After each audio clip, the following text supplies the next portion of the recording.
এতিয়া আকৌ কোনে ক'লে মেথছ টান বুলি আৰে একদম নহয় মেথছ বহুত ইজি আৰু মিডল টাৰ্ম স্প্লিটিংটো আৰু ইজি ৰবা তোমালোকক দেখাই দিম আমাৰ সব এক্সপ্ৰেশন আছে x² + 8x + 16 এতিয়া আমি এই এক্সপ্ৰেশনৰ ফ্যাক্টৰাইজেশন কৰি মিডল টাৰ্ম স্প্লিটিং কৰি ওকে এটা মিডল টাৰ্ম স্প্লিটিং কেনেকৈ কৰি মিডল টাৰ্মটো হ'ল ইয়া 8x তে আমি কি কৰিব লাগিব 8x ৰ স্প্লিটিং কৰিব লাগিব এটা কৰিম কেনেকৈ ফাৰ্স্ট আমি লব লাগিব কোএফিচিয়েন্ট অফ x² কোএফিচিয়েন্ট অফ x² কিমান হ'ব 1 আৰু কনস্ট্যান্ট টাৰ্ম কিমান হ'ব 16 কনস্ট্যান্ট টাৰ্ম মানে এনেকুৱা টাৰ্ম যাৰ লগত কোনো ভেৰিয়েবল নাই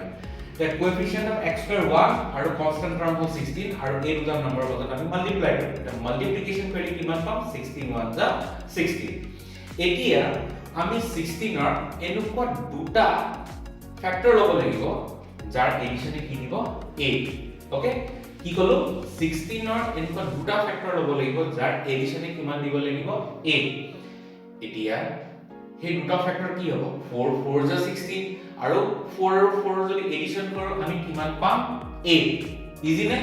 তে আমি কি কৰিলো ফাৰ্স্ট আমি x² ৰ কোএফিচিয়েন্ট ললো আৰু কনস্ট্যান্ট টাৰ্ম ললো আৰু এই দুটা নম্বৰ মাজত মাল্টিপ্লিকেশন কৰিলো মাল্টিপ্লিকেশন কৰি পেলাই আমি সেই নম্বৰৰ এনেকুৱা দুটা ফ্যাক্টৰ ললো যাৰ এডিশনে কিমান দিব লাগিব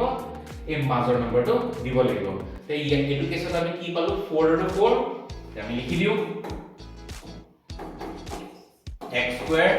plus 4x plus 4x plus 16 okay 4 4 যেটো পাইছো জাস্ট লগাম x লগাই দিও এটা সব 4x plus 4x এ আমাক কিমান দি আছে 8x হয় না এতিয়া আমি দুটা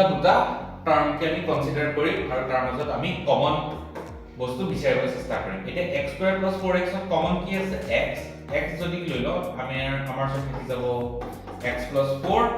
আৰু ইয়া আমি যদি 4 কমন লৈ লও ইয়া আমাৰ সব থাকি যাব x plus 4 এতিয়া আমি যদি x plus 4 কমন লৈ লও আমাৰ সব থাকি যাব আৰু এটা x plus 4 x plus 4 multiplied with x plus 4 তে আমি x² plus 8x plus 16 ৰ ফ্যাক্টৰাইজেশন কৰি দিলো বাই মিডল টাৰ্ম স্প্লিটিং বহুত ইজি হয় না এতিয়া যদি তোমালোকে মোৰ ভিডিওটো চাই ভাল পাইছা তেতিয়া হলে মোৰ চেনেলটো সাবস্ক্ৰাইব কৰি দিবা আৰু মোৰ এই ভিডিওটো সবাৰ লগত শেয়াৰ কৰি দিবা